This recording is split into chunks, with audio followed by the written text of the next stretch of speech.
it takes so much courage not to give up. Practicing, learning the notes, to play them, to organize them, to manage them,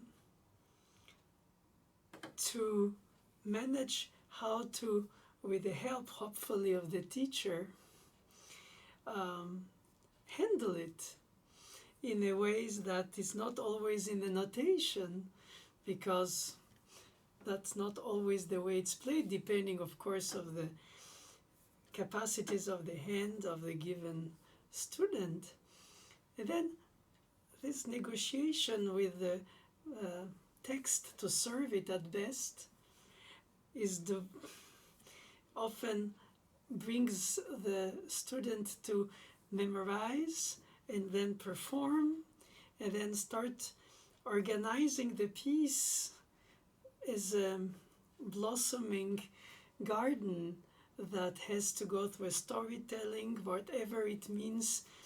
Not that it has any lyrics, but it does have its own narration. And it is really striking, because if you work on a playing of a piece which is already formally organized, like a sonata, and the form is more like the tracks on which you glide to go from one section to another, and the transitions are part of the, of course you have to manage yourself how to dosage these transitions to merge in traffic in the next section, thematic or mood or both, and keep the pace and the pulse and the structure while the essence, and be the conductor and the orchestra in plural, but by yourself, dividing your brain in so much, and managing to be very focused, to organize always ahead of time how you will handle it in terms of the anticipation for shiftings, organization of hands, distribution, and how you handle the texture, the richness of the texture, of the voicing of the texture, and not to diminish it or not to just serve it raw, but cook it to its best according to your taste. Of course, you listen to others, you understand how people go through the piece if it's already been often played, but it's still your journey. And the teacher I find to be very privileged to accompany students in their own journey with pieces which I went through my own journey. But the performer I was and I am, is not necessarily the teacher, because I adapt for how they will play it and what it means to them. And I try to give them the tools and the means to make through as well as reliably possible each time they go through the piece, in order to leave enough room in the brain to in real time construct and present the piece. And of course, repetitivity in the details leads to muscular memory, to some basic facts to organize the knowledge of it. But once you organize it and you display it, you start learning it only once you know it from memory. And then you try to go through it every time, daily, to understand how to manage all these details in the flow of the events as planned by the composer in the storytelling. And this micro into the macro is very difficult to manage, because repetitivity doesn't bring always inspiration, but you need to be dealing with all these organizational factors that a conductor would do with orchestra, with sectionals, with groups, or with choir and whatever.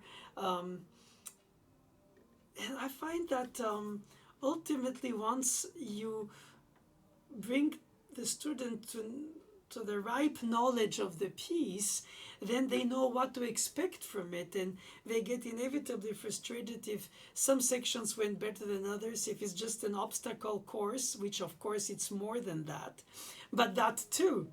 And then hopefully bringing them enough reliable ways to handle the difficult sections or the uneasy sections or whichever sections, to organize their thoughts and ultimately allow the piece to reveal itself, even if not always the way you plan it or you hope to go through it, because the instruments, the acoustics, the situation, so many variables come in account, and I find it easy to be discouraged, and it's important to encourage, to say this is where on the long run you're reaching your goal. And the analogy with the painter who has to repaint the paintings every morning in the gallery and the pianist is very, very obvious, isn't it? That it's in the eye of the beholder that the painting appears differently, but this is the same painting. Whenever, of course, depending how the lighting is in the gallery and all, this is actually possible. But in the piano playing, it's just as if it faints, it disappears, and you have to rebuild it from scratch every time you play. The structure, the essence, the details, the elements that are constitutive of the whole traction of the piece, and be the conductor, the pulse giver, the anticipator, while also the performer, dividing your attention to so many details where the orchestras don't conduct, but the conductors don't play, and you do all of it.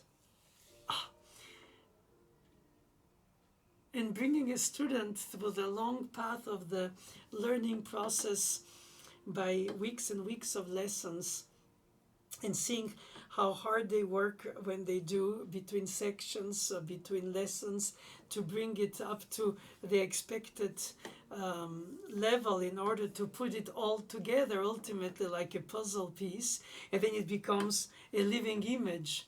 And it's not just a sum of details, it is a flow of events, just like in stage theater, rupture of disbelief when you become the character, and people are able to forget that you act because you're believably the character.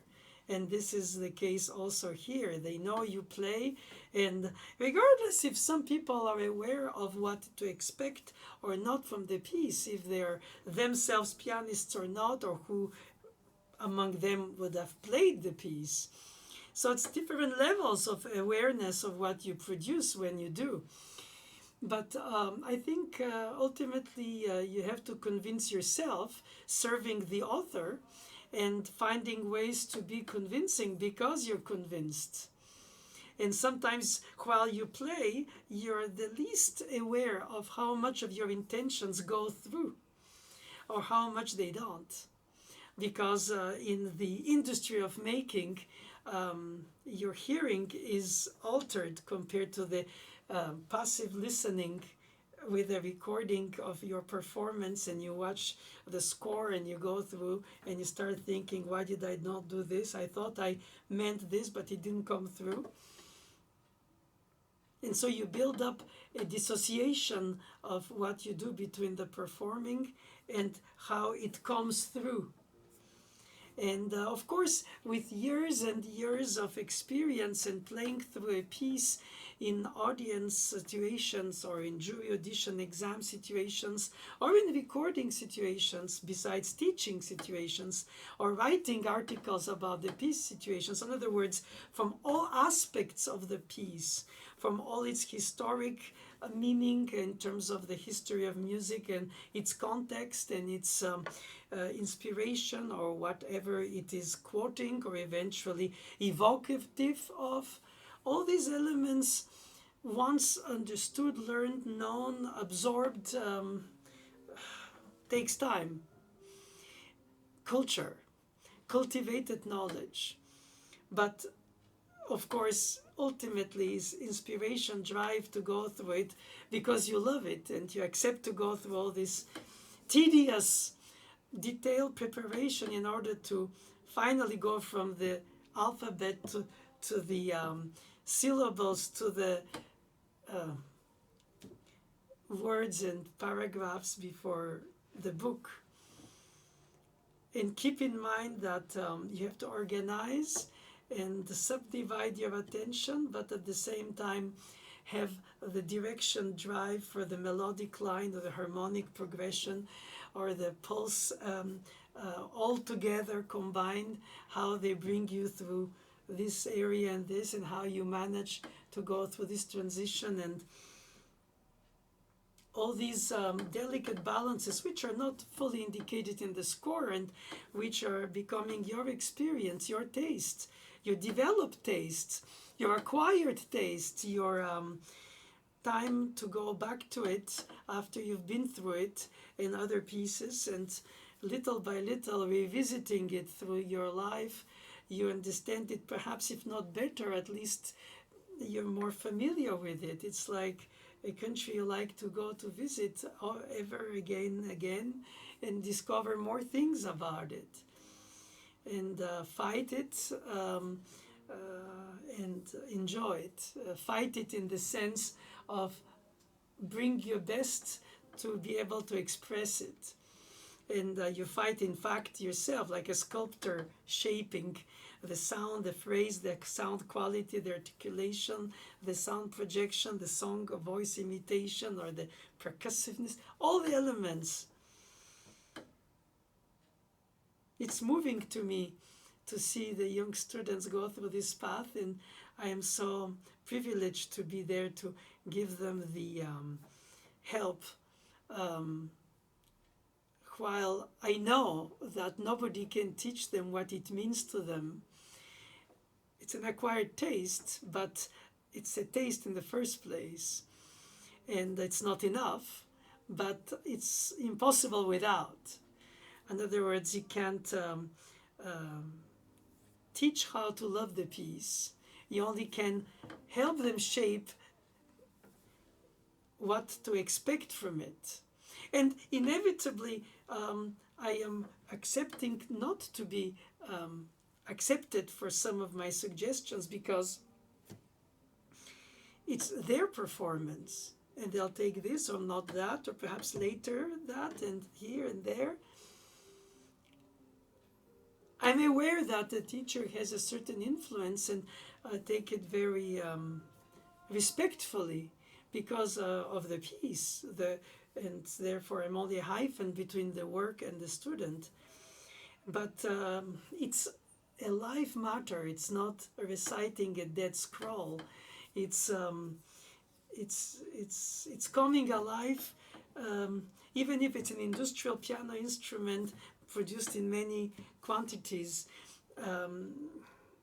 No matter how much you standardize the publishing, the recording industry, the instrument industry, the expectation of the sound, the competitions that bring people to a certain level to manage to rise to a higher plateau of levels who play these pieces, or this piece, for instance, whichever it is, there is still the personal, very personal moment where you express this in between the notes, this in between the lines, this moment where, you become the piece you play or what it vehicles. And you manage to get through it because you believe in what it means, and you feel like you're getting closer to what you love in it by serving it at its best. So I'm honored to be a helper.